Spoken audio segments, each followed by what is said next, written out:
Programme প্রায় অন্তিম লগ্নে পৌঁছে গিয়েছে। আপনারা অনেকক্ষণ থেকে ধৈর্য ধারণ করে আমাদের বক্তব্য শুনছিলেন এবং নিশ্চয়ই আমাদের বিশ্বাস আপনারা পূর্ণরূপে বুঝতে পেরেছেন এবং সঠিক পথ কোনটা জানতে পেরেছেন।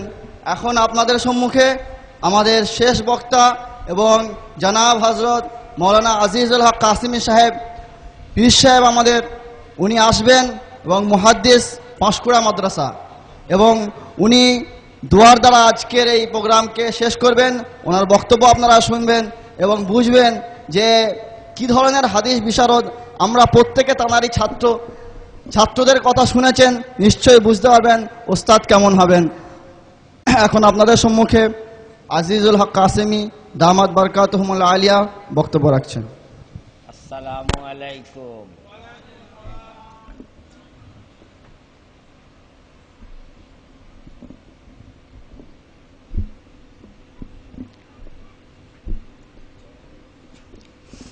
বিসমিল্লাহির রহমানির রহিম। আলহামদুলিল্লাহি রাব্বিল আলামিন। والصلاة والسلام على سيد المرسلين وعلى آله وأصحابه أجمعين أما بعد। উপস্থিত ভাইরা, আজকে মাগরিবের পর থেকে এখন রাত 12টা পার হয়ে গেছে। এতক্ষণ কোরআন হাদিস ভিত্তিক বক্তব্য আপনারা শুনেছেন যে তথাকথিত আহলে হাদিস ভাইয়েরা যে আপনাদেরকে বিভ্রান্ত করছে, তাদের কথা কত ভুল, এবং আমরা হানাফি মাযহাব অবলম্বনকারীরা যে সব মাসলা মাসাইল মেনে চলি, তাই সেগুলি কত জোরালো দলিলের উপর প্রতিষ্ঠিত, এইটা আশা করি আপনাদের বুঝতে আর বাকি নাই। তাই আমার আর খুব বেশি কথা বলার প্রয়োজন আছে বলে মনে করি না। আমার বক্তব্যের মধ্যে আমি এটা বলতে চাচ্ছি যে আমাদের তরফ থেকে যে সব বইগুলি লিখেছেন মুফতি নাসির সাহেব, মুফতি বশির সাহেব, মুফতি ইব্রাহিম সাহেব, অতএব সেই সব বইগুলির জবাব ভাই তোমরা যদি পারো তো লিখে প্রকাশ করো। মুফতি নাসির সাহেব লিখেছেন ইমাম মানব কেন, এর কোনো জবাব আজ পর্যন্ত তারা দেননি। মুফতি ইব্রাহিম সাহেব, যিনি এখনই বলে গেলেন, যদি আমার শাগরেদ, আমার ছাত্র, তো আল্লাহর রহমতে সুযোগ্য, তো তাতে উনি লিখেছেন তারাবির বই, 20 রাকাত তারাবির প্রমাণ, তার জবাব লিখেছিলেন, কিন্তু উনি আবার জবাবুল জবাব লিখে দুটো জবাব ওদের তরফ থেকে বেরিয়েছে। উনি দুইটারই জবাবুল জবাব লিখে ওদের জবাবগুলো যে মোটেই জবাব নয়, কেবল মানুষকে ভুল বোঝানোর চেষ্টা, আসলি জবাব মোটেই নয়, এইটা উনি আবার দুটো বই লিখে প্রমাণ করে দিয়েছেন। তাই তারাবি প্রসঙ্গ এবং ওই জবাবুল জবাব দুটি এখানে মুফতি সাহেব এনেছেন, ওই বশির সাহেব বা নাসির সাহেবের বইয়ের সাথেই পাওয়া যাচ্ছে। 3টি বই একত্রে 60 টাকা দাম। বাবারা, তাই আমার বক্তব্য তেমনি আমাদের এই লাইনের বাংলাতে আমাদের তরফ থেকে সর্বশেষ বই মুফতি বশির সাহেবের বই, আর মুফতি নাসির সাহেবের বই তো বেশ কয়েক বছর থেকে আমরা প্রচার করছি, আজ পর্যন্ত তার জবাব দিতে পারেননি। আমাদের বক্তব্য, বাবা যদি সত্যিকার এলেমের গভীরতায় তোমরা গিয়ে থাকো তাহলে এইগুলো জবাব দাও। জবাবুল জবাবে ইনশাল্লাহ আমরা ওই রকমই তুলোধুনো করে দেবো, যেমন মুফতি ইব্রাহিম দুটো জবাবুল জবাব লিখে তুলোধুনো করে দিয়েছেন।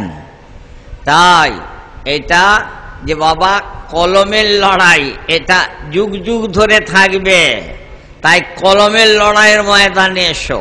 ফাঁকা ময়দানে গোল দিয়ে যাচ্ছ, এটা কোনো বাহাদুরি নয়। বুঝলেন বাবারা, আমি মালদহ সুজাপুরে গেছি, তা ওখানে আমাকে লোকেরা বলছে, হুজুর আহলে হাদিসরা বলছে যে কবর দেওয়ার সময় 3 মুঠো মাটি দেওয়া হয়, মিনহা খালাকনাকুম ওয়া ফিহা নুঈদুকুম ওয়া মিনহা নুখরিজুকুম তারাতান নুখরা। এইটা ভিত্তিহীন, এর কোনো হাদিস নাই। এমন ওরা হাদিস কটা হাদিস ঘেঁটেছে, এর হাদিস আছে মুসনাদে ইমাম আহমদে, এবং মুসনাদে ইমাম আহমদ থেকে মোল্লা আলী কারি সাহেব মেশকাত শরীফের ব্যাখ্যা মিরকাত, যেখানে হাদিসটি উল্লেখ আছে নবীজি দাফন করার সময় 3 মুঠো মাটি দিতেন, তার ব্যাখ্যায় মুসনাদে ইমাম আহমদ থেকে নকল করেছেন যে প্রথমবার মাটি দেওয়ার সময় বলতেন মিনহা খালাকনাকুম, দ্বিতীয়বার মাটি দেওয়ার সময় বলতেন ওয়া ফিহা নুঈদুকুম, তৃতীয়বার মাটি দেওয়ার সময় বলতেন ওয়া মিনহা নুখরিজুকুম তারাতান নুখরা। তাহলে খোদ নবীজি তো বলতেন। ওখানে শুনেছিলাম যে আহলে হাদিস ভাইরা বলছে এটা ভিত্তিহীন। এখানে এসে নতুন কথা শুনলাম, কি বললে ওটা বলা তো শিরক। ও তো আল্লাহ বলছেন মিনহা খালাকনাকুম ওয়া ফিহা নুঈদুকুম। এই কথাটা শুনে আমার মনে পড়লো, মেমারিতে মুর্তজা সাহেব আমাকে বলেছিলেন, বলে ভাই এলাকায় আমি মাদ্রাসা করার আগে একজন পুরাতন মাওলানা সাহেব ছিলেন, মাওলানা ওসমান গনি সাহেব। তিনি বাংলাতে কোরআন শরীফের মানে মতলব লিখে প্রচার করেছিলেন, কিন্তু সেগুলো একটু মন গড়া মতন ছিল, তাই বাংলায় প্রসার ঠিক মতো হয়নি। তো তিনি কি বলতেন, বলে কুল হু আল্লাহু আহাদ, কুলটা বাদ দিয়ে পড়তে হবে। কেন? আল্লাহ বলছেন কুল মানে বলো, আর আমিও বলবো বলো, তাহলে আল্লাহ যেটা বলতে বলতেন সেটা বলবো। তো হু আল্লাহু আহাদ বলবো, আউযু বিরাব্বিন নাস বলবো, কুলটা কেন বলবো? কুল তো আল্লাহ বলতে বলছেন, তাহলে আমিও বলবো কুল বলো, এটা তিনি বলতেন। মুর্তজা সাহেব বললেন, আমি জবাবে বললাম, হুজুর শুধু কোলটা বাদ দিলে হবে নি, নামাজে আইয়ুহাল কাফিরুনটাও বাদ দিতে হবে। কেন? বলো হে কাফিরগণ, তাহলে মসজিদে কাফির কে আছে? তাহলে শুধু কোলটা বাদ দিলে হবে নি, আইয়ুহাল কাফিরুনটাও বাদ দিতে হবে। বলে তখনই তিনি বুঝলেন যে আমার বলার ভুল হচ্ছে, আর এলাকার লোকও বুঝলো যে হুজুর আমাদিকে মন গড়া পথে নিয়ে যাচ্ছিল। তো সেই রকম আল্লাহ বলেছেন মিনহা খালাকনাকুম, আমরা আল্লাহর বাণীটা নকল করে এই আয়াতটা এখানে পড়ছি, এইটা না বুঝে বললে এটা যেন আমরাই বলছি, আমরা তোমাকে পয়দা করেছি। আর এই প্রশ্নটা আপনারা ওদের জিজ্ঞেস করবেন, বলে আল্লাহ তো ওয়াহদাহু লা শারীকা লাহু, তিনি এক একক, তাহলে আমরা কেন বলেন?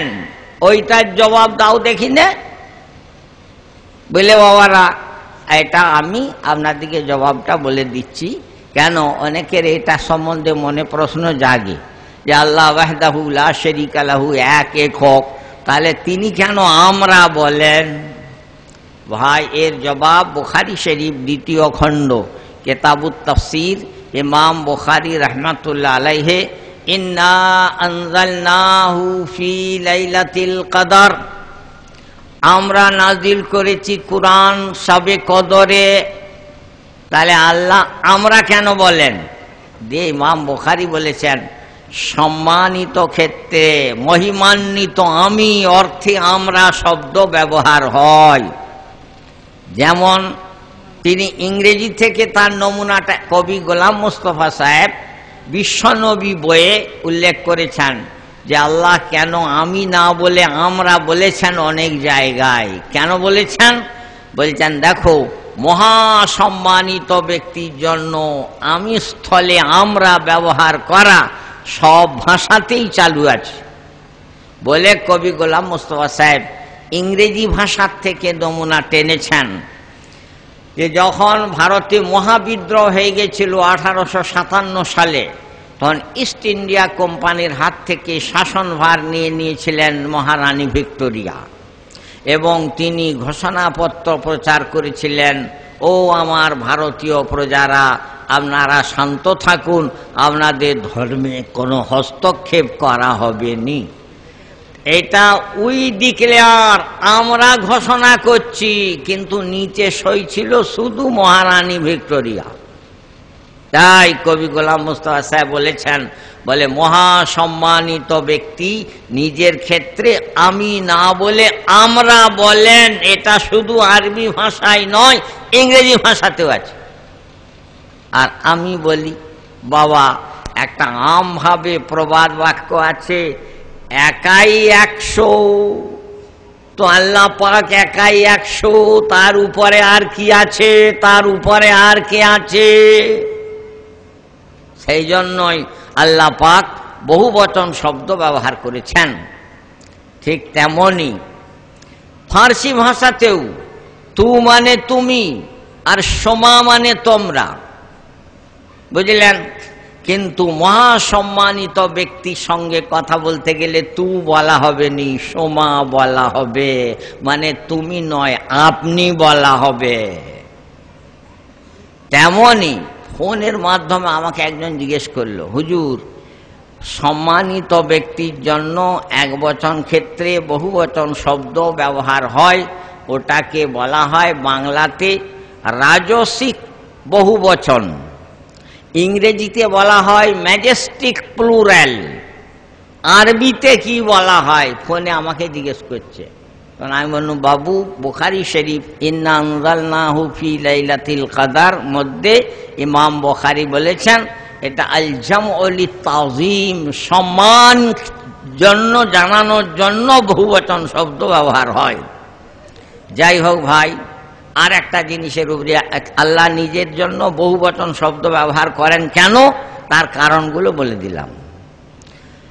একটি হাদিস আছে মিশকাত শরীফ বাবু ইসবাতি আযাবিল কবরে, এই হাদিসটি উল্লেখ আছে। বান্দাকে প্রশ্ন করা হবে, মান রব্বুকা, তোমার প্রভুকে, মা দীনুকা, তোমার ধর্ম কি, মান নবিয়ুকা, তোমার নবীকে। সে যখন বলে দিবে, ঠিক ঠিক জবাব দিয়ে দিবে, তখন আল্লাহ দা মুনাদিম মিনাস সামা, আসমান থেকে একজন ঘোষণাকারী ঘোষণা করবে, সাদাকা আবদি, আমার বান্দা সত্য কথাই বলেছে। তাহলে ফেরেশতার বান্দা নাকি আমরা? ফেরেশতা ঘোষণা করবে আমার বান্দা সত্য কথাই বলেছে, তাহলে আমরা কি ফেরেশতার বান্দা? যে ফেরেশতা ঘোষণা করছে আমার বান্দা সত্য কথাই বলেছে, তার মানে আল্লাহ আমাকে যা বলতে বলছেন সেটাই আমি বলছি। তেমনি মিনহা খালাকনাকুম, আল্লাহ পাকের বিখ্যাত বাণী, কালাম পাকের বিখ্যাত আয়াতে শরীফা, সেটা ঠিক এই মওকার জন্য আল্লাহ বলেছেন, সেটাই আমি প্রকাশ করছি যখন আমি মুঠো মুঠো মাটি দিচ্ছি। এবং নবীজির আমল থেকে প্রমাণিত মুসনাদে ইমাম আহমদে, এবং সেটা মুসনাদে ইমাম আহমদ থেকে মোল্লা আলী কারি রহমাতুল্লাহ আলাইহে মিশকাত শরীফের ব্যাখ্যা মেরকাত কেতাবে নকল করেছেন, যেখানে 3 মুঠো মাটি দেওয়ার হাদিসটা উল্লেখ আছে। অতএব ওনাদের এই প্রশ্নটাও অবান্তর। তেমনি ওনারা এক হাতে মুসাফাটা চালু করছেন বাবারা, কিন্তু বুখারী শরীফ যেখানে মুসাফার আলোচনা আছে সেখানে সাফাহা হাম্মাদ ইবনে যায়েদ, যে হাম্মাদ ইবনে যায়েদ মুসাফা করেছেন অমুক লোকদের সাথে 2 হাতে, ইমাম বুখারী নিজে নকল করেছেন। আর ওনারা বলেন আমরা বুখারী শরীফ খুব মেনে চলি। বাবা বুখারী মানেন না মুসলিম মানেন? ওই আমি ওনাদের সাথে একটা মুনাজারা করেছিলাম, মুরারই থানা, বীরভূম জেলা, কনকপুর গ্রাম। সেখানে ওনারা যখন হাদিস বুখারী খুলে দেখালেন, লা সালাতা ইল্লা বিফাতিহাতিল কিতাব, যে সূরা ফাতিহা ছাড়া নামাজ হয়নি, তখন আমি বললাম দেখুন পাশে আরবিতে হাসিয়াতে ব্যাখ্যা করা আছে যে এই হাদিস প্রযোজ্য যিনি একা নামাজ পড়ছেন তার জন্য, অথবা ইমাম হয়ে নামাজ পড়াচ্ছেন তার জন্য। মুক্তাদির ক্ষেত্রে এই হাদিস প্রযোজ্য নয়। কেন?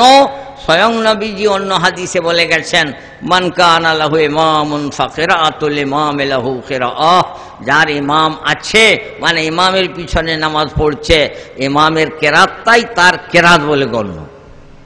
তখন ওরা কি বললে জানেন? বললে আমরা বুখারী শরীফের হাদিস মানি, কিন্তু তার পাশে আরবিতে কি সব ব্যাখ্যা করা আছে ওসব মানি না। আমি বললাম আচ্ছা, তা যদি না মানেন বুখারী শরীফ 2য় খণ্ড অমুক পৃষ্ঠা বার করুন, ওখানে বলা হচ্ছে নবীজি বলছেন লা ইয়াদখুলুল জান্নাতা কাত্তাত, চুগলখোররা বেহেশতে যাবে না।